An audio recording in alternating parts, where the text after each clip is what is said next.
నిజాంపేట మండల కేంద్రంలోని పెద్దంతల్లి ఆలయంలో ముదిరాజ్ కులస్తుల ఆధ్వర్యంలో కుంకుమార్చన కార్యక్రమం చేపట్టామని గ్రామ పురోహితులు వేలేటి లక్ష్మణ శాస్త్రి అన్నారు. ఈ కుంకుమార్చన కార్యక్రమానికి ముఖ్య అతిథిగా మండల జడ్పీటీసీ బీజేపీ నియోజకవర్గ అసెంబ్లీ ఇన్ఛార్జ్ పంజాబ్ విజయ్ కుమార్ హాజరై ప్రత్యేక పూజలు చేపట్టారు. ఈ సందర్భంగా గ్రామ పురోహితులు లక్ష్మణ శాస్త్రి మాట్లాడుతూ పెద్దమ్మతల్లి 5వ వార్షికోత్సవంలో భాగంగా కుంకుమార్చన కార్యక్రమం చేపట్టామన్నారు. ఈ కుంకుమార్చనలో గ్రామ మహిళలు పెద్ద సంఖ్యలో పాల్గొని అమ్మవారి కృపకు పాత్రలయ్యారని తెలిపారు.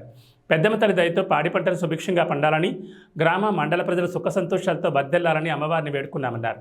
అనంతరం ఆలయ ప్రాంగణంలో హిందుత్వాన్ని పెంపొందించేందుకు కాషాయ కండువాలను మండల జడ్పీటీసీ చేతుల మీదుగా మహిళలకు గ్రామస్తులు అందించారు. ఈ కార్యక్రమంలో పలువురు పాల్గొన్నారు. పెద్దమ్మ ఆలయ మండపంలో 5వ వార్షికోత్సవాన్ని పురస్కరించుకొని ఇంతమంది ముత్తైదుల చేత మహిళల చేత అమ్మవారికి కుంకుమార్చన కార్యక్రమం చేయడం జరుగుతుంది. చక్కగా భక్తి శ్రద్ధల చేత చాలామంది ముత్తైదువులు ఈ అమ్మవారు కుంకుమార్చన కార్యక్రమానికి హాజరు కావడం జరిగింది.